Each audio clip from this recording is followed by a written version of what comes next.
Hello and welcome to our series of Good Health Affiliate video tutorials. And in this tutorial I'm going to cover how you can create your own personal website using the facility within your affiliate control panel. I've already logged into the control panel of the affiliate account that I've created especially for this tutorial. But if you have any questions about how to log into your own affiliate account, then there is an earlier, very short tutorial covering that process.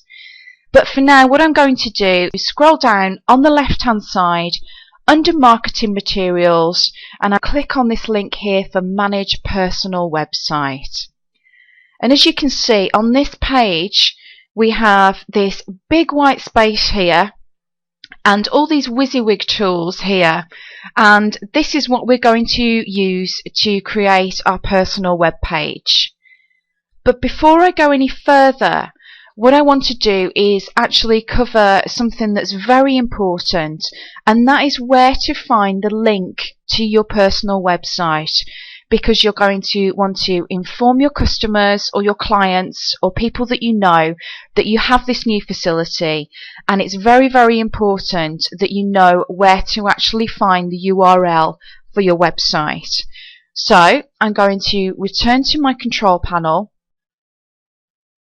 First of all, I'll show you where to find the link to your personal website if you want to put it into a blog or an existing website that you have. If we go down again on the left hand side and click on text links, you may be familiar with this page because this is where you will find all the HTML links to all of our Good Health Naturally products, and that includes your personal website, and it's the first one on the list, so it's nice and convenient for us. And if you wanted to paste a link into the HTML section, the admin section of your blog or your website, all you need to do is grab this HTML code here, and you would copy it and paste it into the HTML section of your blog or your website, and that would create a link called Personal Website, as you can see here. And when your visitors click on that link, they would be sent direct to your Good Health Naturally affiliate website. Okay, so that's covered. However, if you want to send a link in an email to your friends, colleagues, clients, just to announce that you now have this personal website facility, you can do that by actually using the link within email links. So once we get to this page, the format's a little bit different at the moment. So what I'm going to do is use this box and scroll down until I get to the marketing group called Personal Web Page.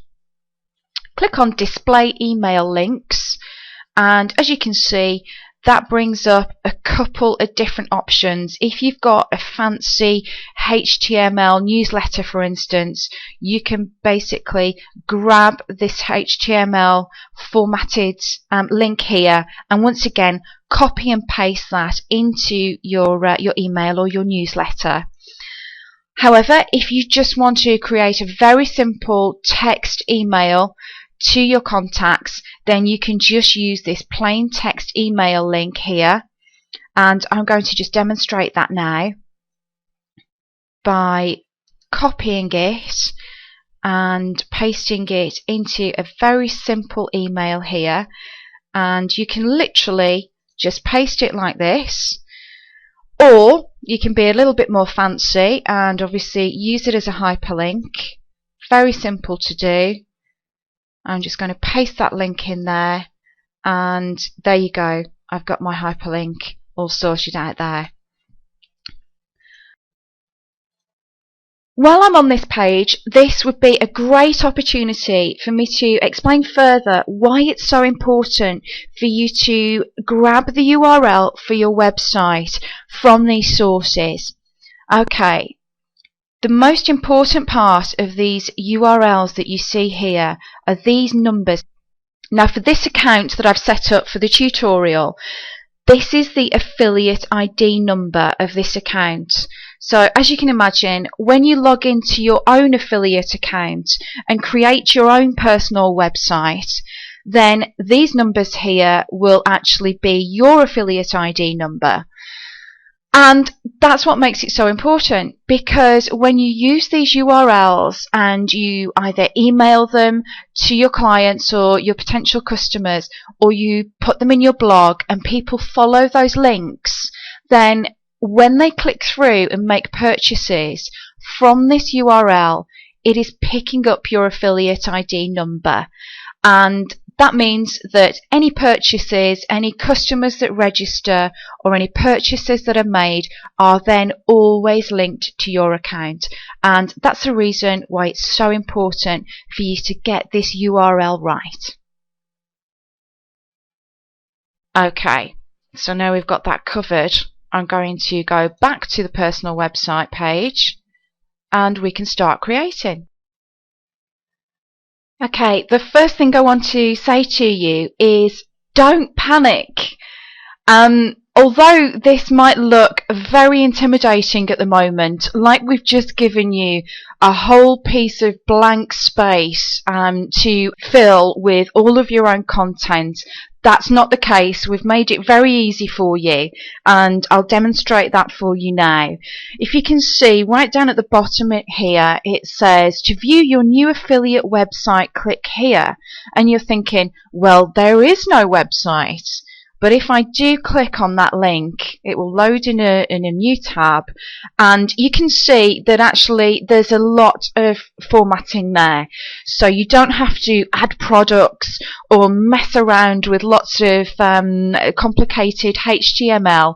This basic structure is all created for you. So what we're going to do is we're going to fill this piece of real estate here in the middle with our own message. And even that is far, far easier than it sounds, and I'll show you why.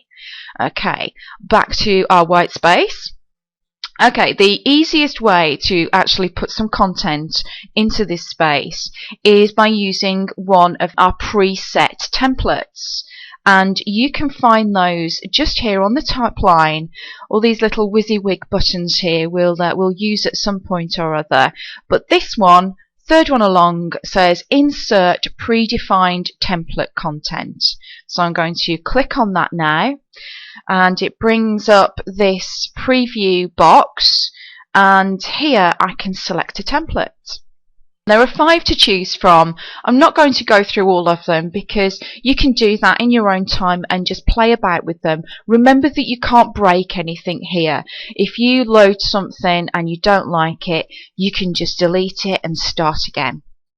Okay, these are fairly self-explanatory. There are a couple that feature Robert Redfern himself, because obviously he's our authority, and if you really can't think of any other content and you just want to get something up there that's authoritative and informative, then you can use one of these. You can use number 3, my name with pic, or number 4, my personal favourite, my name with pic and flash. Or you can just start with a blank page. If you've got lots to say and you know exactly what you want to do with this space, then you can start there. Okay, for the purpose of this tutorial, I'm going to choose number 4 as it's my favourite. So I'm just going to click on that, and as you can see, it previews this template. This is the flash bit that it's talking about. This is my name. It's a link within parentheses, and this actually picks up the name that's on your affiliate account. And here we have a little facility to add our own picture. So you don't want to work in this window. You need to insert it back into the editor and then work from there. So I'm going to do that now.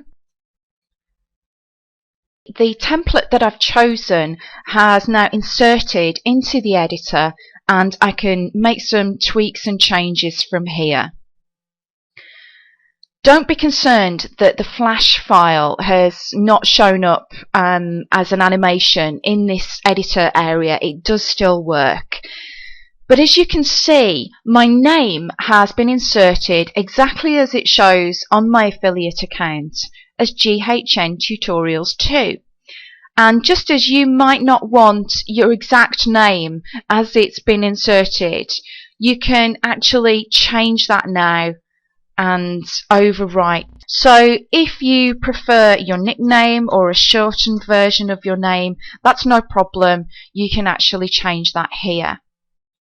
And the next thing I'm going to do is insert a picture. And I could insert a picture of myself just as you could, but we do also have some stock pictures.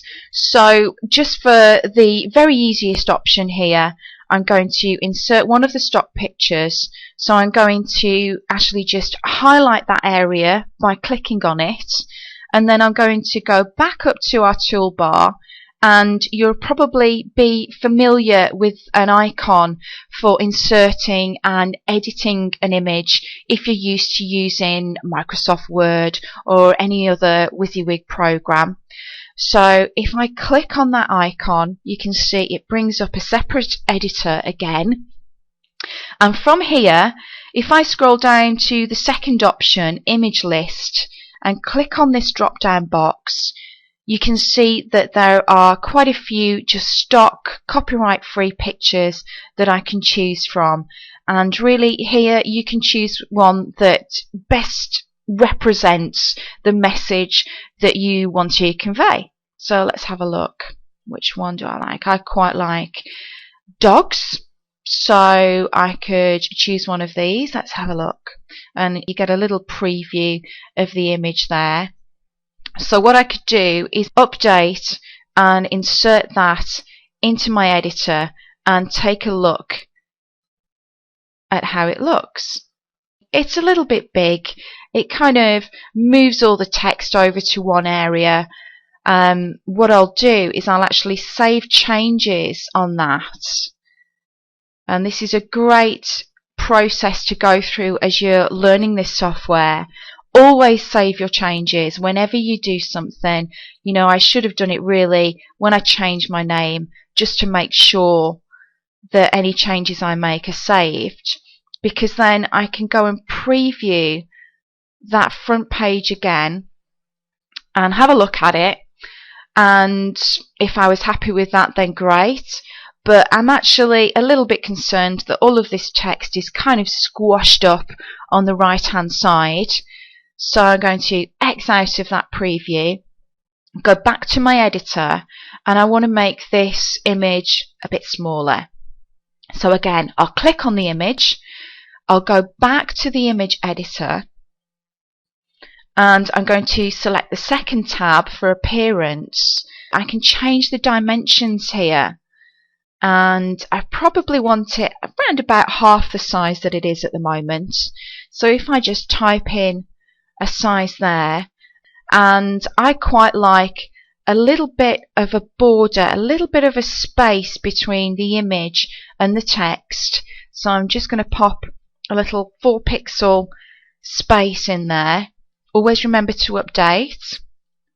Back in the editor, it's reduced that picture to a nice size that actually comes into line with all the text that I've got there. Once again, I'm going to save those changes and then go back down to the preview and have a look at it now, and I think that looks much better. Okay, great, we're getting somewhere now. So back to the editor again. As this is a template, it has a predefined area of text, and what you can do here is you can change this to whatever you want it to say. So if I wanted to put some extra words in here, or just change this text completely, I can do that. I'll just get rid of that. And here we go. Once again, I'll save those changes and I will keep previewing just to see what it looks like and see if I'm satisfied with it. I think I'm really getting to personalize this page now, and that's the whole idea of this facility. You can change any of this text even though it's a predefined template. We've just really given you some ideas, given you an outline, and you can run with that as little or as much as you want. What I want to show you next is how you actually upload your own picture to your personal web page. And you do that by using this facility just up the top here for Show Change Picture. So if I click on that, you can see that it gives me the facility to choose a file from my hard drive, and from there we can upload it onto the server and then insert it into the personal web page that we're creating. So if I click on that, it brings up a very familiar window where I can choose an image from my hard drive, and we'll choose this one. If I double click on there, you can see that it's actually chosen that image there, and if I read these instructions here, it says that I must scroll down and hit the Save Changes button. So I'll do that now, and my page is reloaded, and what I need to do now is actually hit that Save Changes button again. This is the way that unfortunately the software works, that you must hit Save Changes twice. And I suppose you're wondering, right, okay, so it's uploaded, but where is it?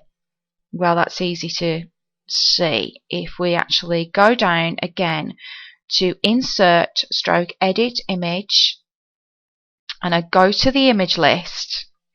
There is now a new option called My Saved Pic, and if I click on that, in the preview pane it's actually bringing up my own image, and that means that that image has uploaded onto the server, so we're almost there. I'm just going to cancel out of that preview pane for a moment because I'm going to get rid of this image that I already have, and all I'm doing is actually highlighting it and then hitting delete on my keyboard, and it's disappeared. So I'll go back to the Insert Edit Image preview pane, choose My Save Pic, and then insert. That's actually inserted it into my page. But you can also see that it's actually formatted my text underneath it. So we need to do a little bit of playing around. I'm going to highlight again, go back, go to Appearance, and as you can see here, the alignment is actually not set. And anybody that's used to inserting images into Word documents or anything similar will know that you do need to just play around a little bit with these settings until you get it just right. And I'm just going to pop in a little space again like I did before. I've actually aligned it to the left, but when I click Update, you'll see that my text is actually now wrapping around that image, and I'm just going to bring it up a little bit. And again, very, very important, I'm going to save those changes and preview my website. I hope that I've given you enough information so that you can just get stuck in and have a bit of an experiment with the various different templates that are available to you. Or if you're feeling very brave, you can just start from scratch and insert your images and your text however you want. Thanks for watching, and we'll see you next time.